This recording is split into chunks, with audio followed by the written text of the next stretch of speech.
EmceeTV.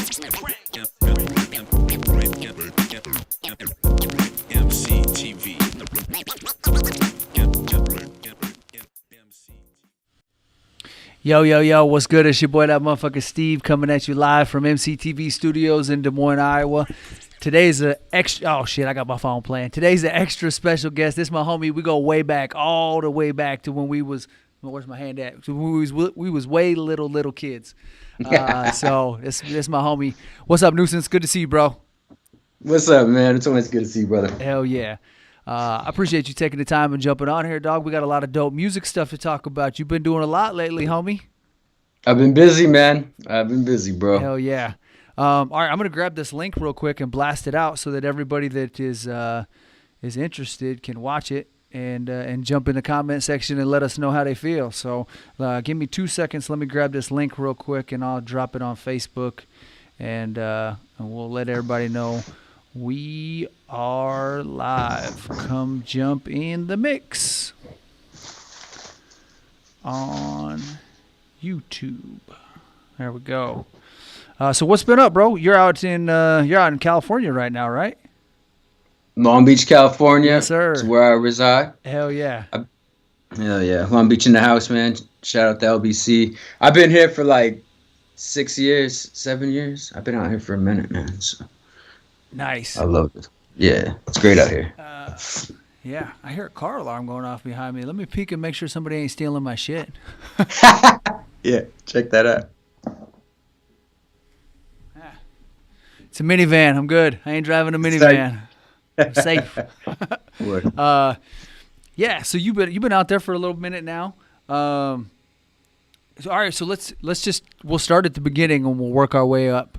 All right. So we go way back, bro. When did we start kicking it? Like 11, 12 years old, right? Yeah, I think it was sixth grade. Yep. I moved to Sheridan in sixth grade. So what is that? Is that 11 or 12? Yep. Yeah. And I think we had that mutual friend. What was his name? Dusty? Yeah, Dusty Satterway. Yep. Yeah. And I met you through him, both when we were both just doing straight hood rat shit. I mean, maybe more me than you, but either way, we were hanging out with Dusty and doing dumb shit, being wild little kids in Wyoming. Bro, I think the day I met you was the first day that I skipped school. And I remember I went over and I was chilling with Dusty. And the principal actually went to Dusty's house because he was like such a problematic person in the area. And then you came over and you were like hijacking stores and shit. Oh, yeah. It was ratchet, bro. It was super ratchet back then. Yeah, it was ratchet. Yeah. I remember. Yeah, bro. There was a lot of wild shit that happened. I remember laying on his bed when we were kids. I was going to say messing with my phone. I didn't have a phone back then. I don't know what I was doing. I was just laying on his bed in the black light or whatever or something, and Trustin had a fucking BB gun, and he was over there, and he shot me in the ass with a pellet gun. Oh, yeah. I think I remember that. Yeah. Was I? Yeah. Yeah, you were definitely there. Yeah. Yeah. Yeah, Trustin was an asshole, yeah, man. He definitely was. Yeah. Shout out to Trustin Miller. Yeah, shout out Trustin Miller. Thank you for man. being the first person to shoot me. Yeah, I hope that dude's still alive and doing well. I'm sure he's still a fucking prick, but I think he lives in Wyoming still. We'll leave it at that. Yeah, I'm sure I he won't be does. giving up anybody's location or anything, but yeah, ain't nobody trying to find that fool, man. right. But yeah, man. So we were both kicking it in Wyoming, and shit. What? Okay, so then you went to Denver after that, right? Am I messing that up? Or Fort Collins, maybe? No, I went to Tucson, Arizona. So we both got into trouble. We did. Yeah. That's a long podcast. Yeah. No. We better just give them the cliff notes. Yeah. Here's the bullet point. Yeah, man. Just so everyone knows, it was like illegal for me. This is how tight we were. It was like a crime for me and Steven to be on the streets together, bro. The cops would literally, yeah. It was written into law. Yeah, that shit was crazy. Who's that? Shavira and yeah, fuck Shavira, man. and Officer Cook. And Cook, yeah, Cook was a prick, yeah. Yeah. And also, we should probably mention a big fuck you to Officer Lamb, and but Shavera for sure, eat a dick, Yeah. yeah. It'd be interesting to try and find them dudes on Facebook now and see what they're doing. Oh Mall man, I hope cop. they're just old and miserable, bro. Fucking mall cop somewhere. Yeah, yeah, I guarantee. If that, Right. she has a. Okay, so I went to Job Corps after a little while. I was like, all right, Right. yeah, I'm fucking up. I gotta figure life out. So I went to Job Corps, and you went to Tucson. I went to NSI. Okay. I got in trouble. So just real quick. We both got in trouble for spray painting. And I went to boys' school, which is like their military detention center, jail, juvenile jail. And then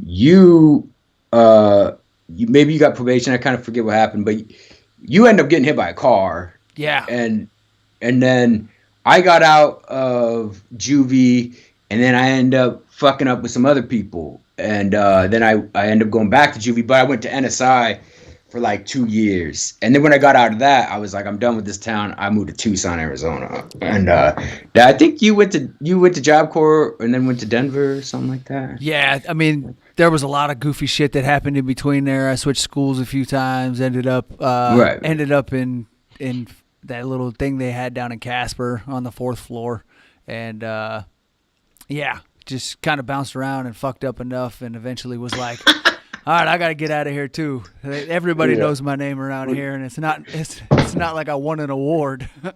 No, we wore out our welcome. It's time to go. Spray paint on everything. Yeah, it was time to go for sure. And this is a small town that's very stuck in its way, that didn't agree with me or Steven's lifestyles. We're big hip hop heads always from the get, and the town didn't like that. No, hip hop was not as accepted as it is today. Not at all. Yeah, for sure. Yeah, and we were definitely some different kids, to say the least. Yeah. They weren't ready for all that. No, they were ready, bro. But yeah, so I went to Job Corps, and you went to Tucson, and shout out Tucson. Yeah. And all right, so take it from there, brother. Where'd you go from there? How long were you in Tucson? Oh, I was in Tucson for 4 or 5 years. So I left Sheridan. I have a bad memory, so I might get these dates a little wrong, but I want to say I left Sheridan in 2000. That's when I graduated high school or juvie or whatever. And then I went to Tucson, Arizona, and I moved to Fort Collins in 2004. So it was probably like 4 years I was in Tucson. Okay. So yeah. I went to Job Corps and graduated in 2002, and then I moved to Iowa. I came out here for work, and then yeah. So that didn't you live in Denver for a little bit? I did. So I moved to Iowa, and then I moved. Well, it gets a little hazy because I was drinking a lot back then, but I think I did Iowa, North Carolina, Denver. Oh. Yeah. I didn't even know. Yeah. I didn't know North Carolina, man. Yeah, I slid out there for a minute and partied for a little while, and I was living with a chick and her cousin and her cousin's boyfriend, and they got a dog, and we were in like a 2-bedroom house or apartment, and I kicked it for a minute and didn't work out, and so I was like, peace, and so I split. Okay, shit. Yeah. Right on. What town in North Carolina? Charlotte. Oh, I didn't know any of this. Yeah. Actually, this is the first time. Okay, that's cool. Yeah. Word. I actually ran into Bone Crusher at the gas station one time. I was just out there, and like the day before, I had a Gold's Gym membership, and I was running on the treadmill and whatnot. And the day before, I had seen that. So I'm outside of the club, and he think I'm a punk, and I was like, oh, okay. You know what I mean? And then the next day I was at the gas station. I was like, oh, shit, that's that guy. And he had like a Suburban that was all wrapped in shit and had the Bone Crusher all over it. And I was like, damn, that's dude right there. That's tight. Yeah, it was kind of dope. Shout out to Bone Crusher, man. Yeah. That album was hard. Hell yeah, it was. So real quick before we get any further, I just want to give a shout out to everybody watching. Appreciate everybody watching. Seeing a couple of y'all already smash that thumbs up. Appreciate it. It definitely helps the algorithm. And yeah, thanks for tuning in and watching with us, and we appreciate it. So I'm throwing my phone around here on the desk, but yeah, go ahead, bro. My bad, I interrupted. No, yeah. Shout out. I can't see who's watching, but I know you're beautiful, awesome people. So thank you. Hell yeah. Hell yeah. So okay, so we left off. You were in Tucson, and Tucktown. yeah, and I had moved back to Denver, or I'd moved to Denver, and yeah. So okay, so what brought you to Tucson? How did you just throw a fucking dart in the map and you were like, I'm gonna go somewhere warm? Dude, well, I was on a one-way. All I wanted to do was get out of Wyoming. It was just I was done. I wanted to. At that time, as you remember, I was obsessed with graffiti. I wanted to do graffiti art. There was no graffiti scene in Sheridan, and I wanted to figure out how this was done. So I was trying to get to a city. I didn't care what city, but I got offered a job in Tucson, Arizona, installing glass by a dude named Doug Douthit. Shout out Doug, man. He was cool. He was like a Lou Ferrigno looking motherfucker. He was a big ass, crazy dude. And he just wanted some young dude who didn't give a fuck and was tough, so he hired me. And so I went down there. I stayed with him for like a couple months, and then I moved out into my own place on 22nd Craycroft. And Paul Lord, I brought Paul Lord out there. Shout out Paul. Shout out Paul. And so me and him were living out there. And Tucson's a crazy city, bro. It's wild. We met, and what's crazy is I wanted to do nothing but graffiti. That's all I wanted to do. And coincidentally, the first people I met were all graffiti artists. Shout out to Destroy. That's my crew. That's my shit, OTD, man. So like I ran into those dudes. They pretty much just loved me and brought me in immediately. Like I didn't join. I had to earn my way into the crew, but when they saw me and saw how I moved and acted, they were like, "This dude's got potential," and we're gonna fuck with him. Yeah. Shout out Dread. Shout out Hey. Shout out Sector. R.I.P. Shiesty. Mean One. All those dudes. Case. I love all those motherfuckers to death, man. Hell yeah. All right, so you was out in Tucson, you said, for a few years?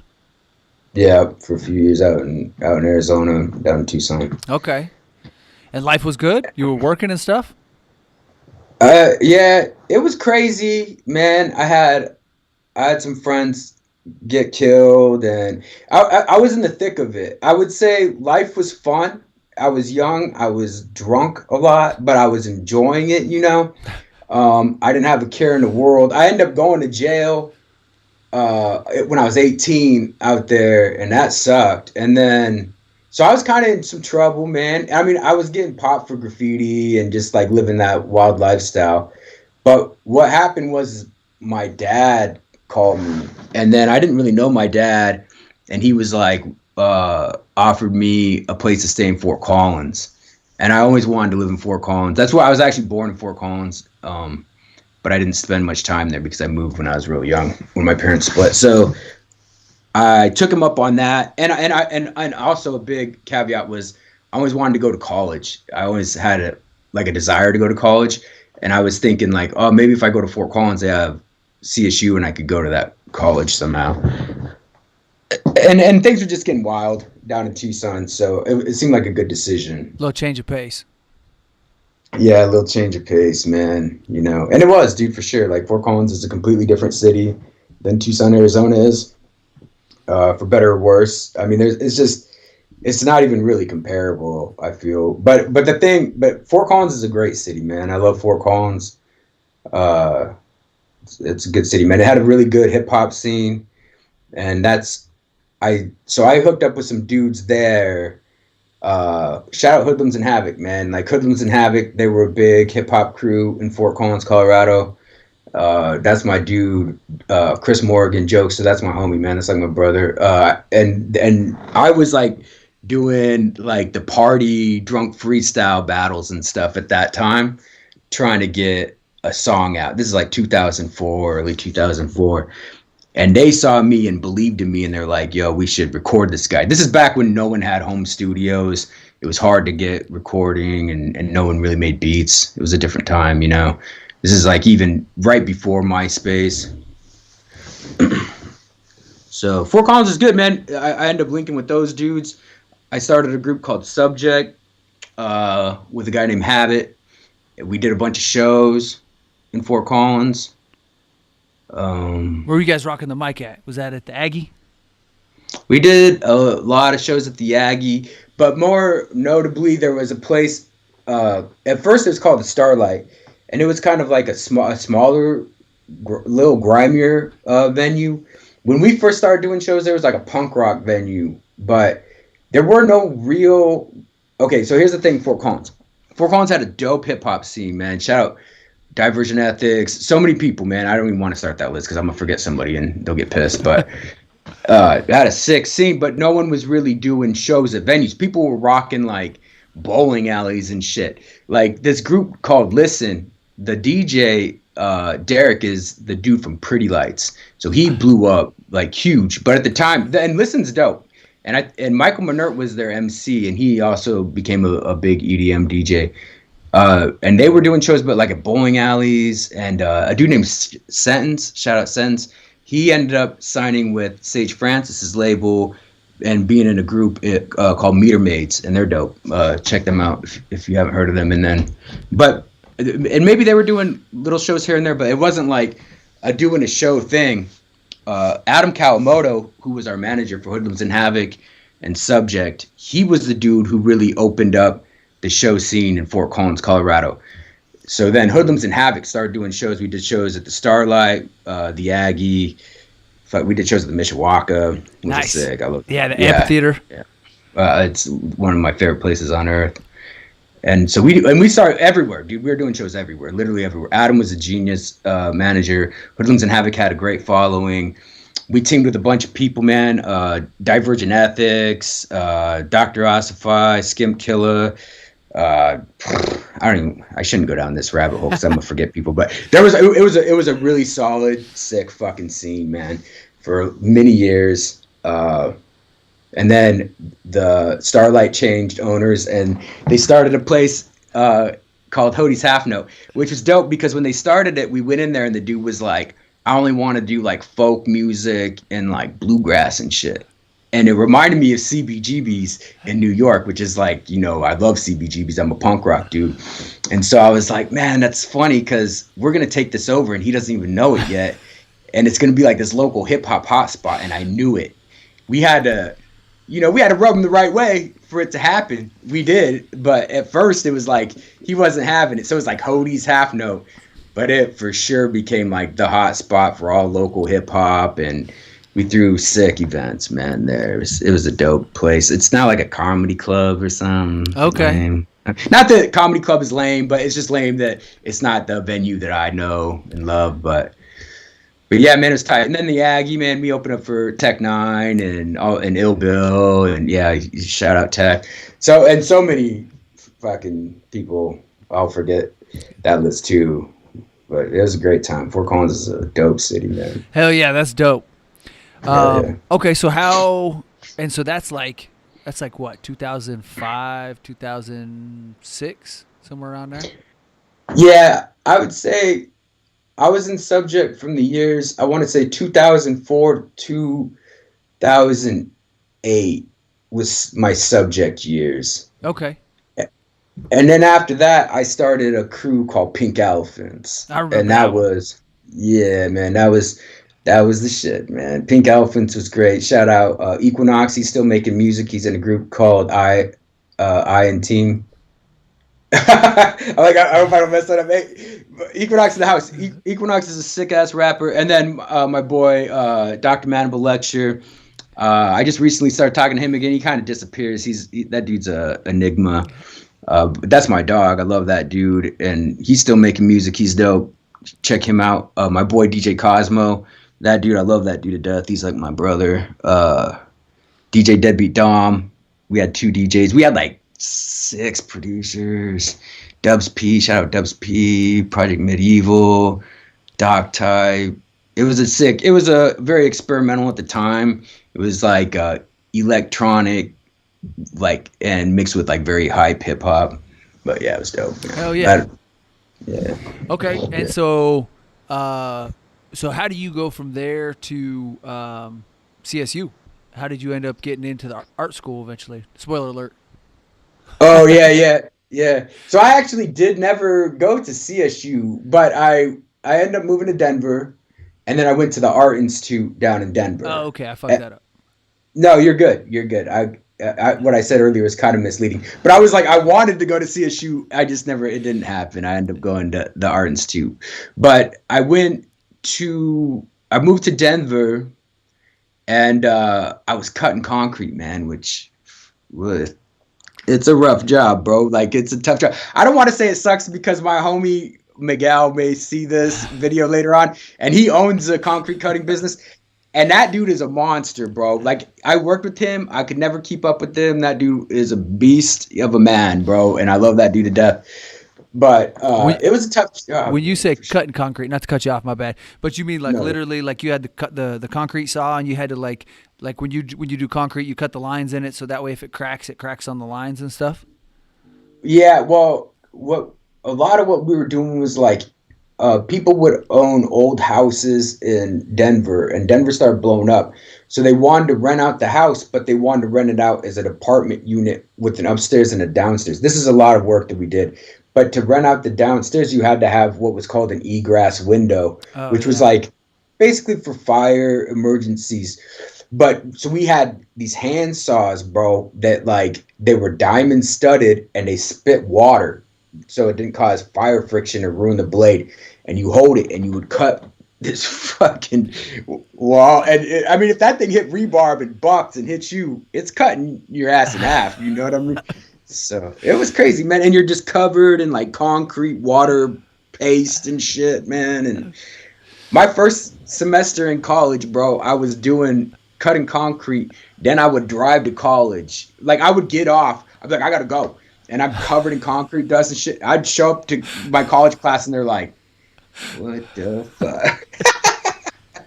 Who let the homeless guy in class?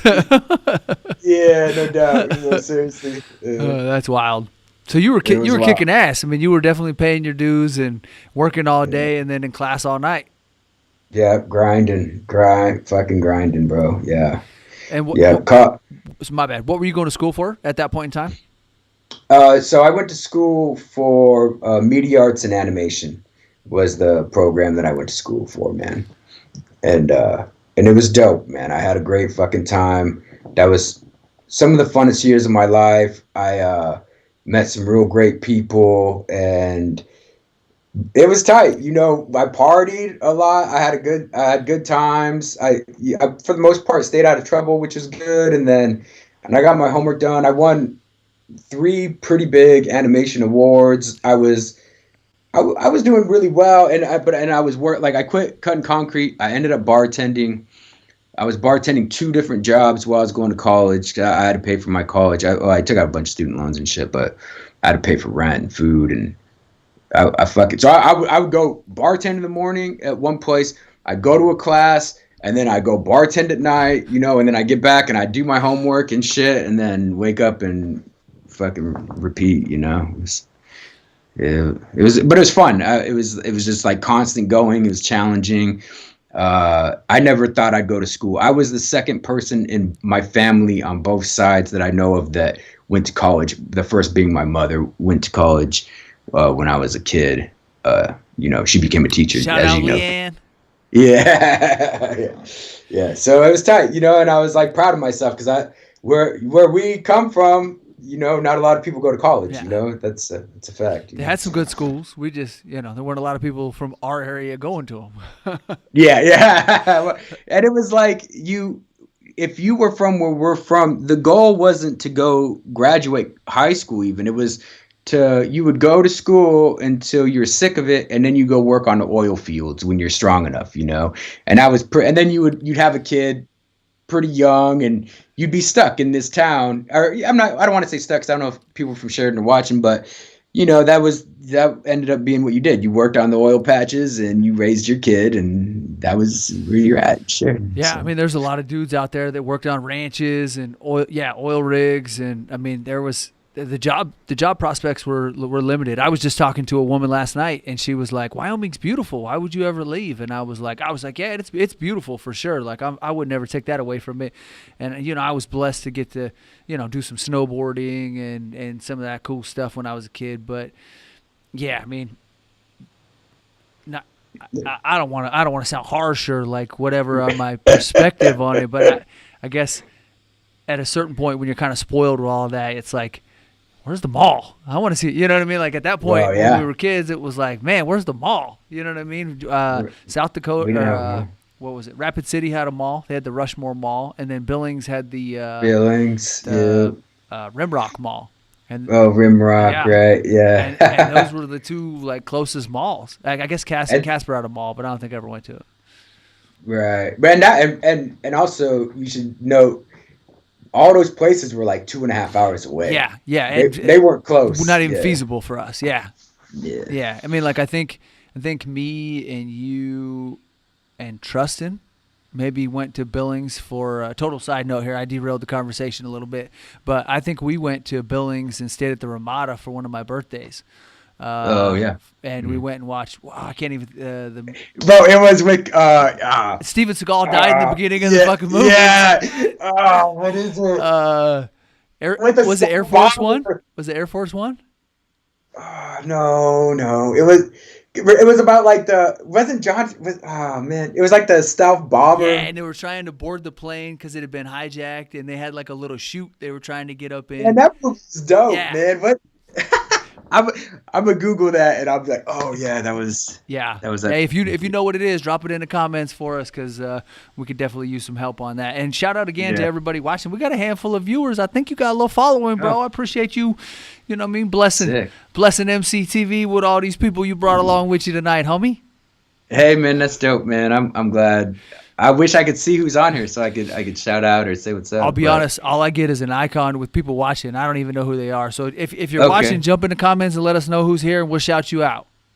Tight, yeah. What's up, guys? That's tight, man. Hell yeah. It's good. It's good. But yeah, my bad. So you were going to college, you busted your ass in the daytime, you're going to college in the nighttime, and you're really punching the clock, and you're getting good reviews, you're getting awards. So where does life take you next?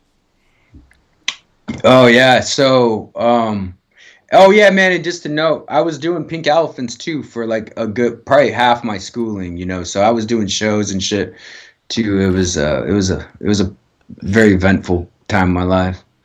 Man, so I graduated, and then what happened was I tried to get some jobs doing animation, and there just really wasn't any in Denver. I worked for like a startup company that fell through. It was a clothing company. I was doing like commercials for them called Vitaskin. And then, man, I kind of I actually went on a down note. I hate to like bring the conversation down, but I was bartending, bro, and I was drinking a lot, and I just wasn't doing much, man. I kind of stopped doing art for a while, and Pink Elephants was over, and yeah, I was just drinking a bunch, and then I got with Callie. Shout out Callie. I hope she's probably watching. That's my girlfriend, and she stood with me through that time. That's how we started dating. Was kind of on a down point for me, and then it wasn't horrible, but it was not a high point. And then I just was like, dude, I got to get out to California, man, and I got to roll the dice, bro, and I think I got something to offer. So me and her packed up, and we came out to California. And Did you have any prospects or anything out there, or did you just say, fuck it, I'm just going to roll the dice? I did. Okay, so I don't know if I should say any names. I'm just going to you can skip the names. Tell this. Yeah, okay. So I had a homie from college who lived out in California, man. And he's my good friend. I'm not even talking shit, man. I love this dude. He told me and Kelly that he had a room for us in Venice Beach in a house, and that he could hook me up with a job at a well-known studio. And I wasn't even asking for all that, so I was like, hell yeah, let's go. And honestly, I would have just moved out to California and lived in a car. I was going to California. My mind was set. I was like, I had to get out of Denver. I'd worn it out.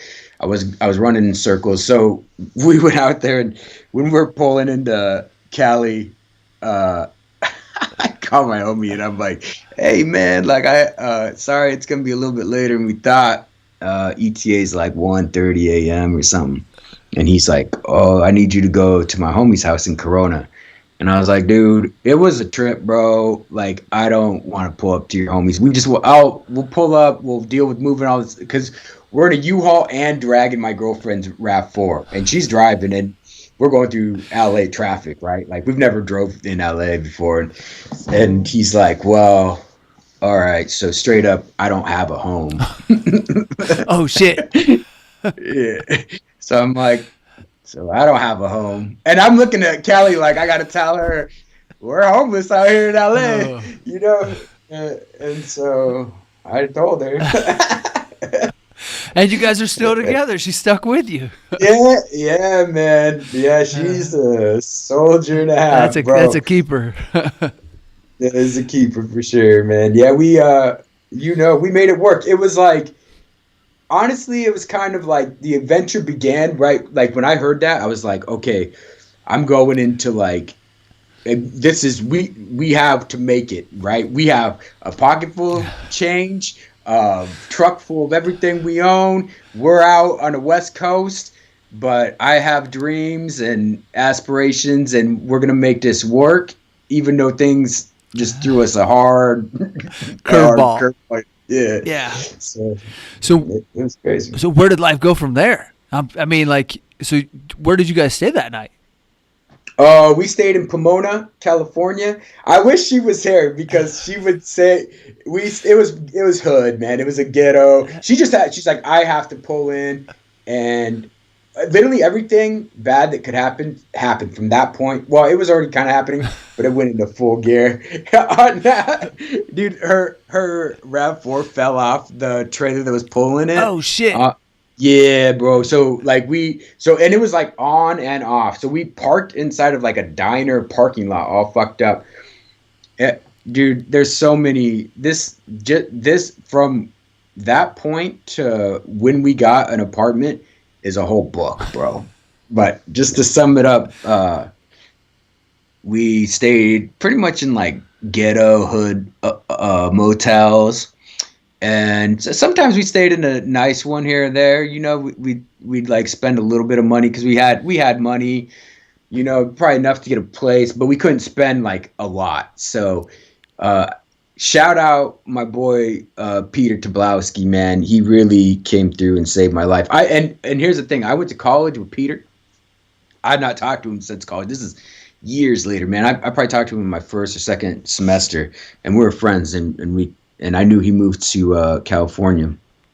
So I hit him up when I was like, all I wanted to do was just meet someone and drink a beer with them because I was like, this is crazy.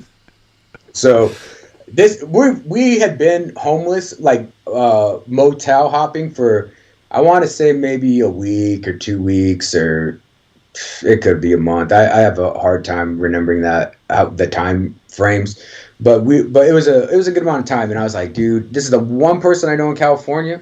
Maybe he has the same number. I'm gonna call this dude and see if he wants to drink a beer. And so I called him up, and he was like, bro, what are you doing? I'm like, I'm in LA. And he's like, what are you doing out in LA? I'm like, oh, you know, I moved out here, man. I want to try to get a job in the industry, the animation industry. And he's like, fuck, man, that's tight, bro. Like, he was giving me props, and I was like, yo, you want to meet up for a beer? And I don't think he was really drinking that around that time, but he's like, I'll meet up for like a coffee or whatever. And I was like, perfect. And so he was living right outside of Manhattan Beach, in a pretty nice area. And during our meetup, he kind of found out we were like homeless, and he was like, you guys need to stay at my apartment until you can kind of figure your stuff out. Or actually, he was kind of like, you could just crash at my place tonight and then the next night. So we ended up staying there for like a couple weeks, and it was crazy getting a place here, man. Like, for whatever reason, like, nobody wanted to house us, man. It was like, we just didn't have any good luck. And then finally everything kind of fell through. But Peter did come through, man, because it was clutch. I feel like he saved us enough money to to get into a place, you know. It would have gotten. I started hustling, man. I was doing like there's an app where you can bartend off the app, and you go to like events and shit. So I started doing that. So I started making money like just bartending events and shit. You know, I was gonna make it work. I was determined, but that definitely was clutch, man. It helped out. Hell yeah, it lifted the little bit of load off you a little bit. That way you guys could get situated, save up some money, take some stress off you. Yeah, man. And it's just good to have a friend when everything falls apart. It's like, fuck, man, can I have a homie, you know? Yeah, like, a familiar face. Yeah. For sure. And now, I mean, look at what you did with it, bro. You know what I mean? You didn't take anything for granted. You mission accomplished. You got settled in, hit the ground running, and and it paid off, bro. Yeah. But no spoiler alerts. I'm gonna let you keep telling the story because I don't want to steal any of the glory. Because this story has an awesome ending, or at least up to now. I shouldn't say ending, but it's got some good info. It gets better. Yeah. Okay. Yeah. Hell yeah. So yeah, man, I ended up applying for a job at Lightstorm Studios for the Avatar sequels. And I was bartending. So I was bartending in Santa Monica at this time at like a bowling alley nightclub. It was like a really weird spot. In Santa Monica, just, I don't know who's watching or whatever, but Santa Monica is like a huge world tourism spot. So pretty much half the crowd that comes in there doesn't speak English, but they don't speak Spanish. It's like they speak Japanese. And that's cool. That's dope. You know, it's just, it's hard to communicate with people that there's no like it was a weird menu, like there were no pictures, or you know what I mean. So a lot of it was like I'm trying to communicate with a dude who speaks French, and there's a lot of world tourism. You just kind of got to get used to that, and it's fast paced. It was just busy. It was a cool spot though, man. I made some lifelong friends there. I made some good money. I met a lot of cool people. It was definitely a fucking experience. Like being at like a nightclub environment that also is bowling. Like people would come up to me and they'd be like, "Our bowling ball's stuck." I'm like, I have no idea how to help you out. Dude, you want a cocktail? Why don't you have a drink while you think about that? Yeah. There's a margarita. That's dope. That's dope. Okay, so you're bartending. You've been out in Cali for how long you think at this point? Like 6 months? Yeah, probably about 6 months. Probably right. Yeah. Okay, and you're just kind of bartending at wherever you can get in. You don't got really like a steady gig or anything. Well, I ended up getting that steady gig in Santa Monica. So I was doing like through the app. I was doing a bunch of events, and that was dope. And then I ended up getting hired in Santa Monica at this bowling alley / like nightclub place. So I was doing that, like that was my only job, and I was getting a lot of hours, and it just but I also lived in Long Beach, so that's a commute. Long Beach, yeah, and it's a fucked up commute. Like I would take the train, bro, and look, man, shout out to all these places I'm about to name, but just know at 3:00 in the morning when you're on the Blue Line and you're going through Compton and Watts and South Central and downtown LA. In Long Beach, it's a different story. You know, like I seen some stuff, man, on that train, bro. Just going to work and coming back, like it's LA. LA's got a lot going on, man. For sure. Okay, so you're hustling hard. You know what I mean. You're commuting up there. You're working. What's Kelly doing? Is she got a job at this point in time too?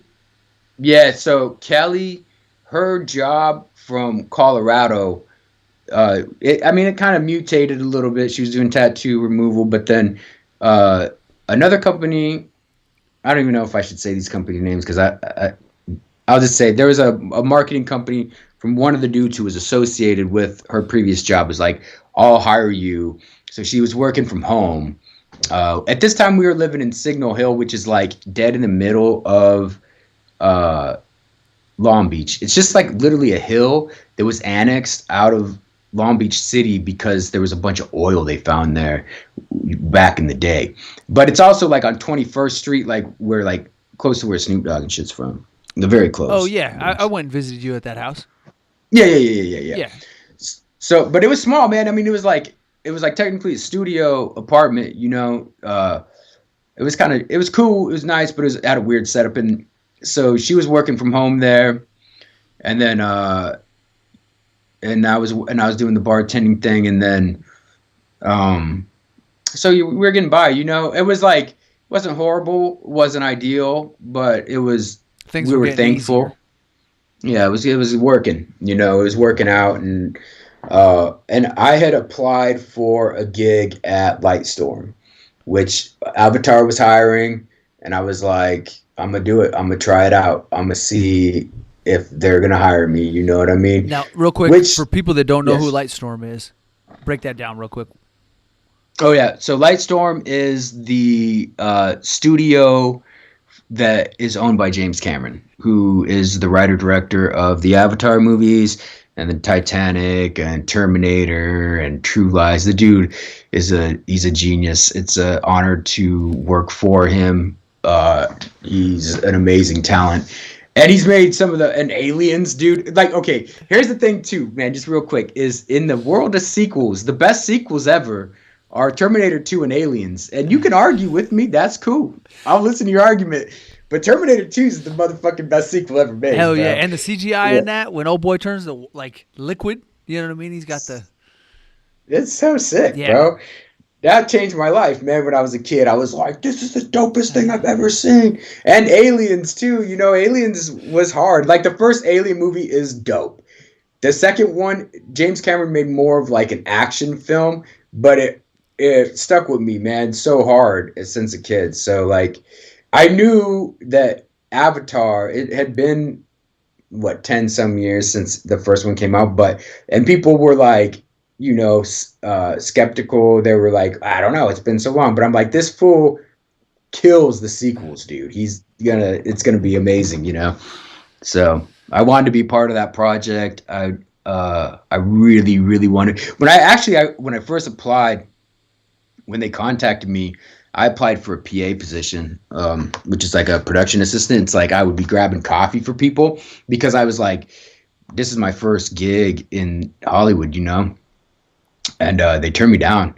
And I remember I had a phone call actually with, I don't want to say names and stuff or whatever, but with the same person who ended up hiring me, called me and was like, yeah, he was like, straight up, doesn't sound like you want to be in production in the management area. From your resume, it looks like you want to be an artist. So we're going to turn you down. And I was like, fuck, man, I'll do anything, bro. Like, you don't know, I've cut concrete when I went to college, homie. Like, I'll do whatever. Just let me get my foot in the door. But I ended up contacting him back and being like, well, you know, if anything opens up or whatever, if you wouldn't mind. And they did, man. They contacted me back months later. And then, and you know what? It's crazy in LA when you're bartending and you're working this kind of circuit, is you see everyone is aspiring to be someone big and special. You know, everyone's very career driven here. And you see people, man, and they're like, I'm trying to be an actor. I'm trying to be a musician. I'm trying to be an animator, a concept artist, a comedian, fucking name it. And when you're bartending, everybody is trying to do it. And I remember the day, bro, I got the email, man, because they did say, yeah, we'll let you know. And then they said, hey, man, we think something came up that might fit you. But it was like this big gray area. And so I was bartending and I was smoking cigarettes at that time. And I'd go up on the rooftop of this bowling alley nightclub and I'd smoke a cigarette. And I remember I was over bartending, bro, at this time. You know, I wanted to do something else. I came to California to do something else. And so I was like, man, I was over it. And I remember sitting up there and I looked at my phone and I looked at the email and it was like, fucking congratulations. It was like my letter. They accepted me, man. And I felt like, you know, those stuffed animal machines with the claw? Yeah. I swear to God, bro, like the claw came down and picked me and pulled me out of the, you know, I was like, yeah. Life changing. Yeah. That's very awesome. much. That's awesome. Yeah. Okay, so now we can fast forward a little bit or whatever. I mean, but I was just going to say, so now, I mean, if we fast forward a little bit, we get to the point where Avatar 2 has now come out. Did I skip too far ahead? Did I miss a bunch? I mean, I probably missed some stuff, but No, that's perfect, man. That's a good part. I worked on Avatar. I mean, just due to like NDAs and details and stuff, I don't want to talk too much about all the work on the film. But Avatar 2 did come out. That was a high point in my life for sure. It was crazy. It was insane. Going to the premiere was nuts.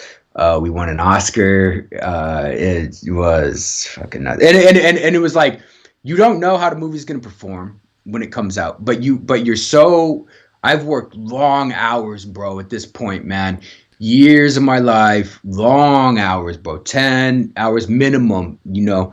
And so you're so attached to this property, even though I didn't write the movie, I didn't create these characters. I'm in love with these people, these characters and everything, the storyline.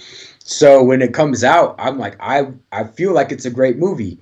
When you first see it, it's like an out of body experience because you've been staring at all this for so long. And then when you see it fully flushed and rendered and just beautiful on a big screen, and it's just, you know, it's going to be crazy. And I'm like, I just hope, you never know how the world's going to take things, man. Cause you know, people hate Tom Brady and it's like, that dude's the best. And so, you know, and fuck Tom Brady. I'm not trying to shout him out. No, I just, but. Well, this was also after COVID, right? And so, you know, movie theaters, movies had all kind of taken a kick to the nuts. And so things weren't performing as they had prior to that. You know what I mean? And just things were rough for Hollywood for a long time. Yeah, that's true. And there's a lot of uncertainty with everything around that time, as we all went through it in our own way. And so, sure. yeah, it was crazy, man. And I just remember, like, every day I would check, like, the box office numbers, and they would just keep going, you know. And I'm like, dude, this movie might be one of the biggest movies ever, you know. It was crazy. That's fucking awesome. That's awesome, bro. Congratulations, bro. Thank you. I mean, I was already proud to be your homie, but now I got a little something to brag about. I'm like, hey, my dog did that. My dog did that. So okay. So that's phenomenal. You know what I mean? You really thank you. You set your mind on it. You moved to LA, you started putting in work, and you accomplished your goal essentially. You know what I mean? And now, you know what I mean. Now you're back to doing music, you know what I mean? You had done music kind of off and on along the way, you know what I mean? But I, obviously, you know what I mean? Like I always had a passion for music as well, but when you start having kids and doing, you know, life can take different turns, and then you got to go, all right, that's got to go over there for a little bit, and I got to focus on making money, or I got to whatever, you know what I mean? Yeah. Other things become priorities and necessities. And so for me personally, you know, paying attention to the kids a little bit, you know what I mean? Along the way, I had to make that a priority. And I imagine you probably had similar things going on, you know what I mean? Career driven and yeah. You're out on the West Coast solo dolo. Well, I mean, besides you and Kelly, you know what I mean? And you guys are just like, fuck it. You know what I mean? We're working 12, 14-hour days, whatever it is. And this is our chance. You know what I mean? We're going to give it our all. Yeah. And so, but now you're back to the music, and I definitely want to touch on that. You got well, go ahead and fill them in. You got a lot of new projects coming out. I think you've already got 4 or 5 projects coming out are already released. Mm-hmm. Yeah, man. So first, before I talk about that, let me just whatever the word is that I can't think of right now, go into some different. So when I was dating Callie for Valentine's Day, she used to own a record store in Fort Collins, Colorado. Real quick, I don't want to stray too far, but oh no, you're good. When I first moved to Fort Collins, Colorado, like, you know, when people say like, oh man, it's like culture shock, or like, oh, he's homesick. Like, I didn't really understand that. But coming from Tucson, Arizona, a city that I love with all my heart, man, I love the culture down in Tucson. You're like down on the border of Mexico, man. It's the Wild West. When I moved to Fort Collins, it's very policed, you know. It's a totally different vibe, and I felt culture shock, and like I got depressed, and just things didn't remind. I love Tucson because the hip hop culture was so strong, and the graffiti culture, and the hip hop scene was so dope. And in Fort Collins, when I first moved there, I just didn't find it right out the gate. And so I was like, I was walking around town, and there was a record store called Mole Records. And I remember going in there, and they sold spray paint and they sold records, and it reminded me of this place called Planet Z, Rosie's in Tucson. And actually, that dude Zachy, who owned that spot in Tucson, lives here in Long Beach. Man, that's the homie, dude. I ran into him, much later on. But this spot reminded me of that, and Callie owned it. So for Valentine's Day, I had bought her turntables, and this is when we were in Denver. And I had a set of turntables. And so when we lived here, I was like, I bet there's probably a place that will teach you how to be a sick ass DJ, bro, here in LA. There's got to be. It's fucking Los Angeles. So Kelly's like, the Beat Junkies have a school here.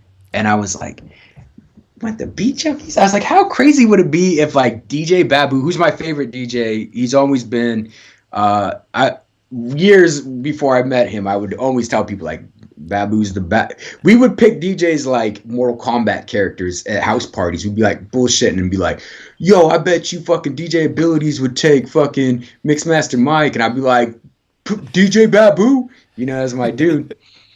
And so I was like, wow, crazy would it be if Babu taught the classes, man?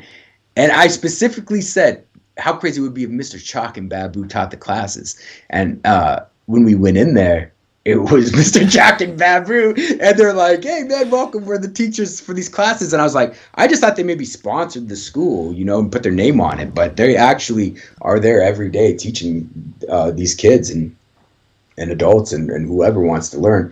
So That's hard. Yeah, it was hard. It's amazing. It's the best place in the world. Beat Junkie Institute of Sound. If you live in the Los Angeles area or anywhere, you should go there and check it out. It's phenomenal, man. We started going to school there, and that was kind of like I never let go of music, but I had to focus on, there's a lot of pressure working for a studio like Lightstorm, so I put all my energy into it, but I always wanted to be in music, but that got me back in. I was like, all right, man, like I always wanted to make my own beats. That was the thing in Pink Elephants. I didn't make my beats. We had a lot of producers, but I was like, I loved all the beats they made. They were super sick, but I always wanted to I have a sound in my head, man. I've always heard it. Like this is what I want to make. So pretty much through DJing, I learned how to break down beats and reconstruct them and shit by being taught by DJ Babu, Repmatic, the Beat Junkies, Mr. Chalk, and so through their teachings, J-Rock, I was like, man, I bet I could start production. So during COVID, when everything was shut down, man, I stopped drinking, I stopped smoking cigarettes, and I just would watch tutorials on Ableton and beat production and music theory. And so just every day I was just addicted, man. And there wasn't shit else to do. I'd work and then I'd just watch tutorials. So I learned how to make beats. I learned how to DJ through the school. And then I was making beats and I was DJing, and I'm like, well, you know how to rap, like you've been doing it. So I was like, I'm going to just do a full solo project, man, where I have full creative control, and I'm just going to make exactly what I want to hear. And no offense to anybody else, but I just did not care what anybody else wanted to hear. I wasn't making not one thought was like, I bet these people would like that. I was like, nah, this is all what I want to hear, So, yeah, man. Hell yeah. Yeah. That's dope. Real quick, I just want to shout out KT is dope. She jumped in the comments and said, what's up? So appreciate you checking it out real quick, and shout out to GFG TV. That's Ray Westcamp and the whole squad over there. So Ray West couldn't be with us tonight, but I appreciate probably Ray's tuning in, and I know KT's definitely tuning in. So appreciate y'all jumping in the comment section and showing love and support. Hell yeah, and shout out Ray West, man. That as you know, I have a track with him that I'm about to drop. That's dope, man. I'm super excited to meet this dude in person. Hell yeah. and I follow him on social media, and I support what he's doing, man. So shout out Big Ray West, man. That's sick. Hell yeah. Yeah, we're coming out there this real soon. I keep saying we're going to Detroit, baby. We're going to Detroit. But, hey, we're going to L.A., too. We're going to Long Beach. We're going to L.A. And, I don't know, maybe San Diego. We're going to the ocean. I'm jumping in the Polar Bear Club, bro. I'm going in the water. Yeah, it's a good time out here, man. It's a good time. The weather's gonna be nice, man. March, it's gonna be good. We're gonna cruise the Lolo, homie. Hell yeah. Shoot some music videos. And it's gonna be tight. We're gonna kick it, man. I'm looking forward to it, man. Hell yeah, I'm excited. All right, so you're working on music. I've been working on some music for a little bit. We got Big Ray West coming out. You know what I mean? We got some big things in the mix. And yeah, you took it. You went off the deep end into the deep end of the pool. I mean, like, kind of at this point, I'm kind of seeing a trend. Like, when you go in to do something, you go all the way in. You know what I mean? Like, you went to California and you said, fuck it, no life jacket. I'm going out here. You know what I mean? There's no turning back. And the same thing with music. You said, you know what? I've already been kind of doing the music thing. I've been rapping. But you know what? I'm gonna tighten up. I'm gonna learn how to do DJing. I'm gonna go to school for DJing. You know what I mean? I'm gonna jump on these tutorials. I'm gonna start learning this. I'm gonna learn how to spin records. You know what I mean? And you got a massive record collection. You got me into collecting records. Yeah, man. Can I turn this? Yeah. My place is a mess, but here's this, and that's not even all of them. But I got records, homie. We're getting and. Yeah, man. And like, you know, Steven, I've known you forever, man. I've known you for the majority of my life. We just so everyone else knows, we are so dedicated to the art of hip hop, man, that we lived in Wyoming, bro, where there was no hip hop, and we would find any outlet source or any way we could find and just soak up as much hip hop that we could.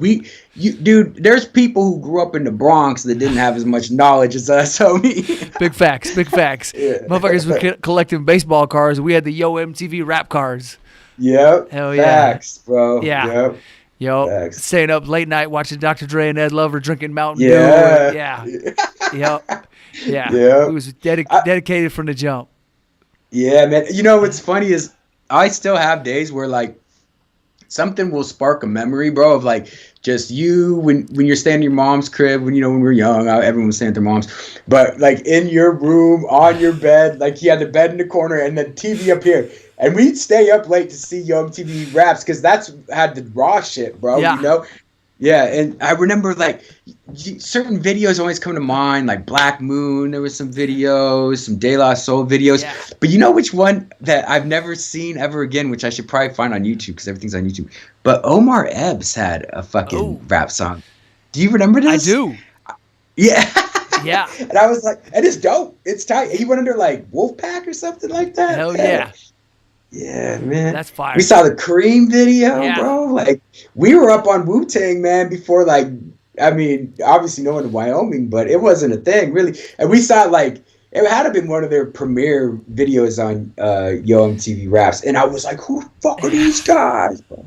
It was crazy. Yeah, man. Bro. We went hard with it. Hard. Yeah, we basically spent every penny we had on hip-hop CDs, and when we were out of money, we just stole hip-hop CDs. We paid the light bill at Star Video. yeah, dude, no doubt. And shout out Star Video, bro. Star Video in the house. This was electronic store, liquor store, video rental, like home appliance. CDs. CDs. Yeah, they had everything. And those fools, what was dope about them is, in Sheridan, there was a stigma with hip-hop and violence or whatever, and a lot of places wouldn't carry hip-hop or parental advisory CDs. But that family that ran that place did not give a fuck, and they would order anything, man. And they didn't know what was hip or not. So I'd tell them, like, I was into Troma, which is like a B-rate movie, kind of like horror, like ridiculous movie. And I tell them, like, yo, you guys got to order these Toxic Avenger movies. And then no one else was going to rent besides me. They're like, okay. My brother Chris went to school with the kid that owns it now. His name was Gene. And his family still owns it. But now it's the building on the right-hand side is just a I think it's a taste. It's a bar or something. It's called the Tasting Library, and then the other part is just a liquor store now. They don't got CDs anymore, but it's a big liquor store. Yeah, yeah. I guess you wouldn't carry CDs. I mean, but it was, man, that was clutch, bro. And they would have things like back in the day to say like Mobb Deep. Like you wouldn't find Mobb Deep in Wyoming. That's ridiculous, right? Yeah. But they would have Mobb Deep. Yep. You know, like they had the gold, man. Speaking of throwback records, this just popped into my head. Remember we went to Durango, Colorado, and we were digging through CDs in that store, and you found that Bone Enterprise CD before they were Bone Thugs and Harmony. Oh, yeah, man. That's right, bro. Yeah. Yeah, dude, that was tight. And this is before like the internet and shit. Oh, so way it's like before. when that's how you found out if it even existed. You're like, this exists. I had no idea. Yeah. You know, like either you heard somebody break a record like Bill Bellamy or Dr. Dre and Ed Lover or somebody, and that was how you heard about what was dope and what record was popping, or you just stumbled upon it in the record store. Yeah, and I was like, Bone Enterprise, and it wasn't it like a hand drawn cover? It was. Yeah, yep. And it was kind of like some. I don't want to be shitting on them or anything, because I got mad love for Bone Thugs and Harmony, but it was kind of satanic. Like it was a little dark. Yeah, it was. Yeah, for sure. Yeah, straight up. Yeah, that was tight. I remember that. I would have forgot, but yeah, good. Hey, also, this is a side note, but a funny story. In Durango, we go out to a hot tub. You remember? Well, we were sleeping in the car, and everybody else was sleeping in the hotel room, and my cousin gave us a joint, and we were gonna smoke the joint with him, but we were gonna go get. It's like our first joint. Yeah. Right. We were gonna get in the hot tub, and then we went to the hot tub, and there was a couple fucking in the hot tub. We were like, whoa. Yeah, straight up. And like that chick pulled there's like, you know, the covers they have. She like pulls it up, and they were like trying to act like they were not doing anything, and we were like, oh, okay. And like I remember we even kind of fucked with them. Like we walked around a little bit, and they were like, get the. And then later we caught them in a vehicle. Yeah, because they didn't know we were in the vehicle. Yeah, that was comedy, bro. Yeah, that was good. Hell yeah. That was good. Yeah. That was my first time ever going to Durango. That was my first time ever seeing a Come and Go. Come and Go is based out of Des Moines. But I remember when we passed a Come and Go gas station on the way to Durango from Wyoming, I was like, what? Come and Go? This is the fucking craziest name in the world. Yeah. That shit's all based out of Des Moines. So that they're still around, the Come and Go. Oh, yeah. They actually just sold it. But they're building a 5,000 person soccer stadium in downtown Des Moines, and that's awesome. Yeah, they're putting on. Are they gonna name it the Come and Go Stadium? I hope so. So the family, their last name is Kraft, I think. Is it? No, it's not Kraft. It's something like that. And I don't know what they actually were gonna call it for an official name, but they actually just sold it they sold the whole Come and Go family, or the whole Come and Go enterprise or whatever, to a family out of Utah. So they may change the name on it now. Maybe Utah. It's, I don't know. I hope they don't. I remember seeing that too, and I remember thinking like, this is ridiculous, man. And they spelled it like KUM. I'm like, nah. Just like a little kid that would have come up with some shit. Yeah, like no one told you. Yeah, this is a bad idea. Came and go. I'm out. It's tight. Yeah. Fuck, I forgot where we were going with that. So yes. Well, let me. Oh, go ahead. Yeah. Oh, I was just gonna say. Let me say this because I think we were like leading up to just kind of some of the music I'm putting out, and I just want to say this. Like I do have 5 songs out that are available on Spotify. I got a bunch more coming, but I have. Real quick, tell them how they can find it. Oh yeah, if you go to any major streaming platform, my name's Nuisance.One.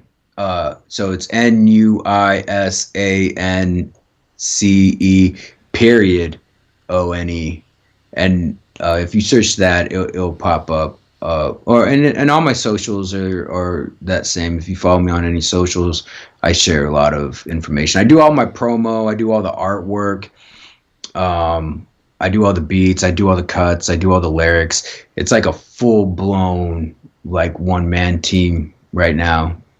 We'll throw a link in the description down below too. That way everybody can find it real easy. Cool. Yeah. Hell yeah. Yeah, man. And man, I got some songs coming out with some pretty notable people. And it's just like I feel like I'm just starting to get this ball. I got back into it, man, and I feel like it's going just real good. I've gotten a lot of real positive feedback on it. I've gotten it just feels good, man. It feels right. Like every song that I do, I'm just excited about, I'm just excited to release it. It just feels really great. I got a song with Godimus. Yo, shout out Godimus from Cess Crew. Hell yeah. Yeah, Steve hooked that one up, man. who I did actually, man. I opened up for a couple times before when I was in Pink Elephants, man. Years ago. So it's nice to connect and have that song out. Oh yeah, bring it full circle and shit. Yeah, bring it full circle, man.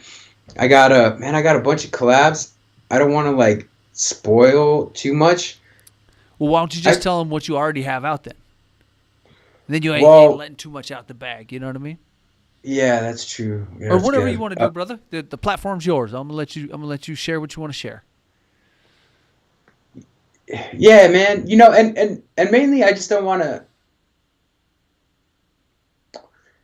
I'm like, does it matter if I tell people? Tell them they got to tune in. You just tell them you got some big shit coming. You got to tune in if you want to find out who it is. Hey, there you go, man. Yeah, that's true, man. But seriously, I got hit up by people that like, this is crazy. This is like how I know the universe is just working and it feels good. Is like I was DJing once here, like right behind me. I have a DJ setup and I'm messing with some records. And in my head, I'm thinking about this artist, bro. Like I had been for a couple days because I'm like, I wonder how I would get this dude on a track, like if it's possible. And I look down on my phone, man, and this is on like my lunch break, and I see a message, dude, and it's from this guy, from one of these artists that I'm thinking about, bro, that I've been thinking about heavily. And I didn't even know he followed me on IG, and I'm like, this fool has to have the wrong Instagram, because he's like, hey, what's up, player? Like, I was checking out your DJ videos and shit and your songs, and I'm like, what the fuck? Like, this is crazy, man. Like, it was so wild. And so I connected with this dude, and I made a song, and that's coming out here very shortly. That's dope. Yeah, dude, it's crazy. And things like that have just been working out, like things that it's like, honestly, like, I don't want to sound cheesy or whatever, but like, I really do feel like either the universe has just been like putting these thoughts in my head and it's been happening, or I've been like legit manifesting a lot of these things, Well, I think, you know what I mean? If you're goal driven and you put yourself in the right position, you know what I mean? A lot of times things work out that way. You know what I mean? Like opportunities present themselves if you're open-minded and you're ready to watch them, for them to come in. You know what I mean? Yeah, 1,000% agree. Yep. So hell yeah. Okay, so your Nuisance.One on Spotify, Apple Music, everywhere the distro releases. So you're on TikTok, you're on Facebook, Instagram. They can find you everywhere on there. And I guess maybe I don't even know the answer to this. Do you have a name for the full album? Dude, yeah. So I have a couple working names.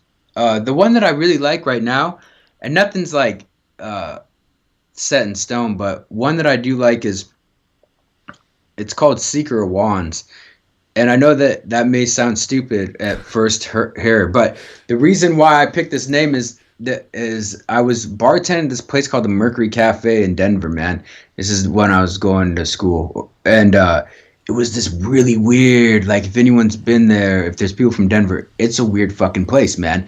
And they have like a in-house tarot reader, and they have all sorts of weird events going on, man. It's a real strange place. And it's like kind of hidden away, but it's in the middle of the city, kind of in a bad neighborhood. Like you wouldn't even know it was there unless you knew it was there. But they throw concerts and have like spoken word, and it's odd. But the in-house tarot card reader, she was like, hey, let me read your tarot or whatever. And I was like, yeah, hell yeah, I'm down with that. And so she read it, and she pulled a card that said the Seeker of Wands, which I've never found again, bro. And I've looked in a bunch of tarot cards. I've even Googled it, but I remember it. And she pulled a card, and she's like the Seeker of Wands and the Hangman, which, but at that time, man, one of my nicknames is Noose, so that's weird to get like the Hangman or whatever. And So I was like, man, I was like, this doesn't sound good, the secret wands, Right. and you know, and she's like, nah, this is like really good, but it's just like you're at a crossroads where the seeker wands is someone who seeks like these just huge goals and like this like essentially kind of fame, but like notoriety, to be known by a lot of people and to be cherished, but it's just like this obstacle driven course that's not easy to come by. And then the hangman is obviously like the person who failed and then lives with regret. And so it was kind of like it was at a point in my life where like that was basically around the time that I split off from Colorado and I went for my shit. But it was just everything she said fit so well, and I was like, man, that's a dope name. It doesn't really fit with like my aesthetic. My aesthetic's like kind of like horror, dark shit, But I was thinking about making like a real fucked up looking album art with like the secret wands on it, And so people be like, "What the hell?" Like, That's dope. yeah. Hell yeah. Hell yeah. Okay. And all right. So far you've got Zoo out. The Zoo, yeah. Yep. This I think the that's Zoo, I think that's my favorite track. yeah, Yeah. hell yeah, man. Yeah, the Zoo was a graffiti yard in Tucson, Arizona, under Park Place Mall off Broadway, and that was a YPN yard, which is like our father crew, your property next. And it was a grimy ass yard that you could potentially get stabbed in, but had some of the sickest artwork, And it was legit like underground underneath the mall. And so that's what the song is about. It's a graffiti song. It's about the Tucson graffiti scene, about those years when we were running around, just being knuckleheads, fighting at night, and drinking and spray painting buildings and not caring and just doing dope art. And I named it after the Zoo because that was my favorite yard that I've ever been to. That's dope. And then, Hell yeah. I put myself on the spot here. You're gonna have to help me out a little bit. I got you. The Godimus one is something of man, right? Yeah, man. Of Man's First Disobedience. There we go. And and so the title of that song is about like doing what you have to do. So I think of these things like in America, man. People think that the American dream is just like you being born in this Americana, white suburban picket fence area, and you work hard and you fall in love with a girl and you drink Coca-Cola and you ride your bicycle with the fucking card in it, the spokes, and then you go to college and you get this good job and but that's not a reality I know, or like, and like, so a reality that I relate more to, and I'm not saying this is how I live, but to me, I look at people like Jay-Z, and I think that's an American story. This dude was raised in a low-income housing projects and had to sell crack, but now look, he owns companies and people and things, and he's so powerful, right? But it's kind of like in America, they paint this story, they paint this picture, right? But what it really is you're born into a lottery system here, man. And I don't want to like get too far driven in this, but I just want to say, like, if you were raised with both parents in a good neighborhood, man, you have a good chance of being good.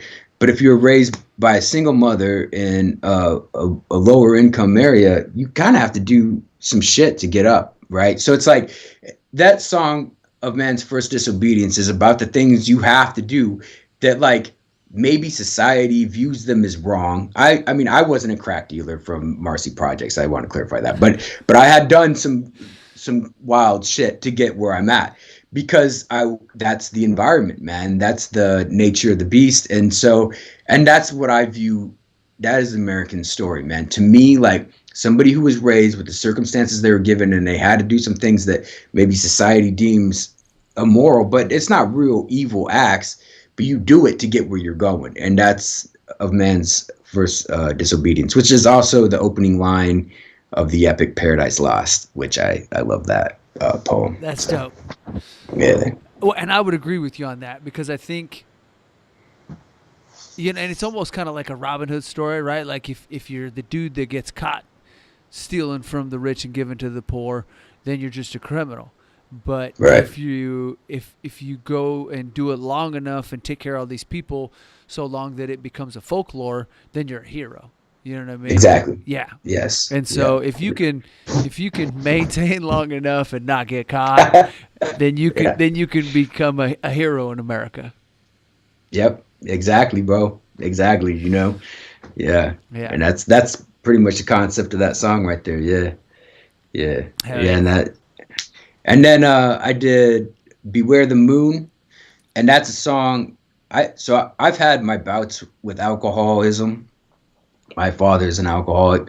My brother's an alcoholic. My mom's brother, he had drug. There's a lot of addiction issues in my family, and furthermore, man, I do honestly kind of feel like addiction is the cancer to creatives. Most of the creative people I've ever met, like the dopest creatives I've ever met in my life, suffer severely with whatever alcohol, some kind of addiction issue. So Beware the Moon is like a song that I did. It's kind of wrapped up in a horror gift wrap with like a lot of werewolf metaphors and shit. But it's about me. I used to drink a lot, man, and I'm 1 year no drink. I'm not saying like I'm not this poster child for sobriety, and I'm not saying like, yo, man, I'm 1 year sober, or whatever. Because I don't know what the future holds, and I don't want to. That's not me. I don't want to be preachy. But the song is about me overcoming, and not even a good light. Not even like I'm a badass. I overcame alcohol. It's like, bro, I literally woke up in these scenarios that I paint in this song that are grimy as fuck and not really good look, but I went through it and I'm here today, bro. Like I fought that motherfucking beast, dude, to grab that beast and ride it, and that's what Beware the Moon is about, As a dude that used to drink a lot and wake up in weird places and not know where the fuck I was at. Yeah, man. I can relate. There was a lot of drunken fucking partying, like, where the fuck am I at and who are these people? Yeah, man. And I think a lot of people can relate to that, so, and it's not, even if you're still drinking and you're still going through it, it's not a song like shaming nobody. And I would never do that. It's just like, if you're going through it, man. And that's why the werewolf is my shit, bro. Is because when the moon came out, bro, I turned into a fucking monster, homie, and that's why I got all these werewolf tattoos and shit. Like, that's why it's my jam. I didn't even put that together until we were just sitting there talking about it, and I was like, oh, that's a good metaphor, because I was that dude too. Like 9 to 5, I was like, put the bow tie on and fucking, hey, how you doing? You know what I mean? And go and clock in, and then after work, I was like fucking this raging alcoholic that was like, fuck yeah, bro, let's get shots, let's do some more shots. What do you mean you're not drinking anymore? I'll drink yours and mine. Come on, keep them coming. Yeah, see, I mean, we're brothers, bro. Yeah. We weren't even in the same state but we were living the same life, yeah. First time I think I ever got drunk was at Matt Anderson's house. Shout out Matt Anderson, bro. Man, Matt Anderson in the house, there was a fucking bottle of vodka, and somebody popped the pour spout out of it, and we were passing it around. I think we had to go clean up graffiti that next morning. I think I was 11. 12, yeah, all checks in. Something like that. And I didn't know it took a while to kick in. And so I just kept chugging. And fucking next thing I knew, I was on the floor just fucking hammered. My feet didn't work. Something ain't working. Yeah, dude. No, so okay, here's another thing about Wyoming. In Wyoming, as you could vouch, it wasn't your mom, it wasn't my mom, but there was always one of the homies or a couple of the homies whose parent, for whatever reason, would give us alcohol and cigarettes and shit, young as fuck, and we would be over there partying. There'd be girls, loud music, just getting fucked up, bro. Like, kids could have been dying of alcohol poisoning. The mom like smoking a cigarette. It's like just feeding this. Yeah, it's crazy. Yeah, these livers had to get hard quick. Yeah, man. Yeah. Well, and that's the thing is like in places like Wyoming, it's so rural and taken away from society that like, man, a kid drinking, that ain't shit. It's part of the culture, baby. It's part of the culture, man. Yeah, exactly, bro. That's how. Like, what do you mean this kid put some hair on his nuts? I'm like, dude, get him a bottle of Jack Daniels, man. Get your little swig. Yeah. Yeah, bro. Fucking wild. We could sit here. Oh, shout out. Okay, so back to the comments. We got a nice little cluster of people watching. Appreciate everybody watching right now. Shout out to the homie Tremaine from Straight Vodka Entertainment. Much love. Tremaine, NTT, and Horizon were some of the first dudes I seen rock the mic when I first came to Des Moines. They used to hold it down, opening up for Tech 9 at Val Air Ballroom here in Des Moines, and rocking the stage at Vaudeville Muse, which was a sick little venue. That even if you only had 40 people in there, it felt like the place was packed because it was such a narrow, dope little venue. I like that. Yeah, and it was tall too. It had a balcony and it was fire. So shout out to Tremaine, man. Appreciate you tuning in, homie. Much love and respect. And yeah, thanks for tuning in. It's a dope episode. So. Yeah, so we got distracted again. I brought up some more fucking childhood shit and we went off on a tangent. That was my fault. No, that's good. I like that shit. Hey, and also, man, shout out Des Moines, man. Shout out motherfucking Des Moines, man. Des Moines in the house, dude. I fucking would really like to get back there here soon, man. Hell yeah, bro. Yeah, fuck yeah. Des Moines tight. I'm doing a bunch of work on the crib right now. We're gonna have that spare bedroom ready here real soon as I'm done with the basement. So you and Kelly are more than welcome to come stay anytime, bro. Yeah, that would be sick, dude. And your house is dope. And yo, what would be dope, man, is if you put together a show, because I ain't going out there during the winter, but if you if you put together a show during the summer, man, that would be dope, bro. I'd love to see how everyone gets down in Des Moines, man. That'd be tight. Tremaine said respect, so respect to you, Tremaine. Appreciate it, bro. Yeah. Yeah. So once we jump off of this, I got a show already booked coming up. That's a real big one. So I'll tell you about that when it's still under wraps. You know what I mean? I can't just let the cat out of the bag. So I'll tell you about that once we jump off this here and give you the underground tip. All right. Word. But yeah. So you're doing the DJ thing. You're doing the hip hop thing. You're cutting records. You're doing collabs. You're going to DJ school. You're a busy guy. You're doing jujitsu. I do jujitsu. Hey, and I do jujitsu with Repmatic. Shout out Repmatic. If you're in this chat and you don't know who Repmatic is, which I'd assume a good amount of people do in this chat, but definitely look up. That dude's a legend, man. Shout out Visionaries, Beat Junkies. He's an LA hip hop legend, man. And I literally fight that man twice a week in the morning before I go work on Avatar. You know what I'm saying? So that's dope. Yeah. That's dope. Yeah. Hell yeah. So what? I guess we already told them what we got coming next. You got music videos. You got that dope ass car. We got to plug the car real quick. You got this 64 Oldsmobile.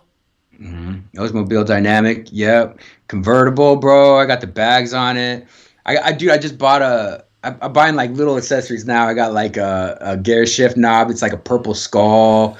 I got I got these license plate. I don't even know what you call license. The holder deal?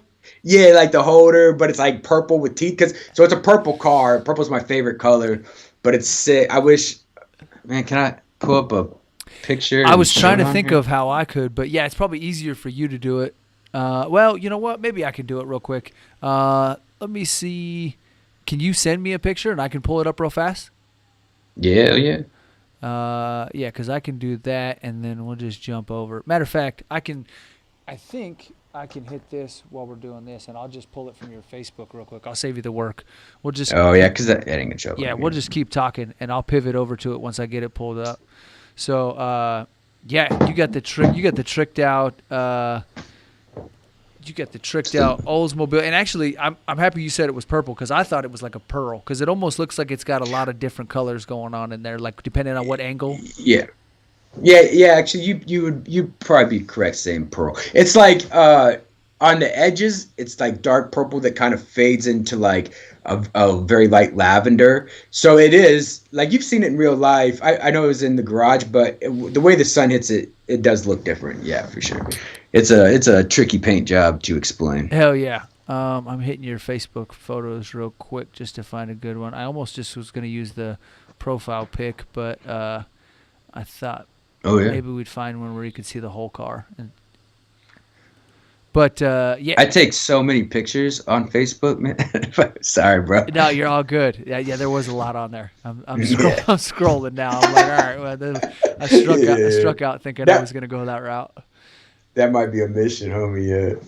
But I've been out there a few times. We've kicked it in L.A. Me, you, and Matt the Beard. We're running around out there having a good time.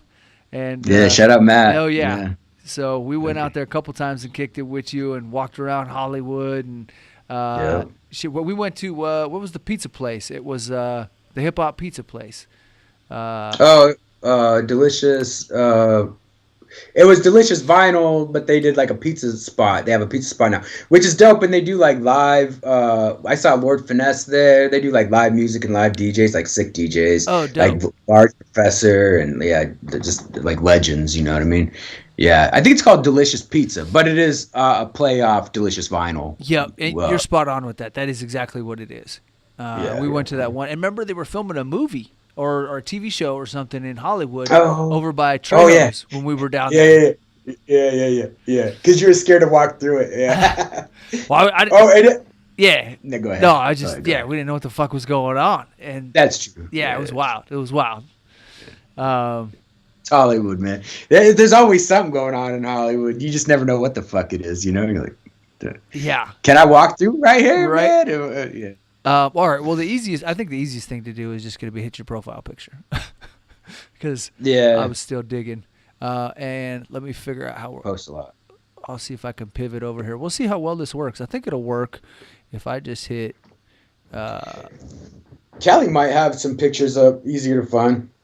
My girlfriend is a photographer. She's a dope photographer. She shoots in film, and she, I think, just posted some pictures of the car. Oh, nice. But you could just. Yeah. So if I do this, but I got switches on it. Boom! I slam that motherfucker down. It's a full blown lowrider, man. Hell yeah! Long Beach style, man. All right, let me see. I think I got it now. Took a little work. Appreciate everybody bearing with us while I figure out the.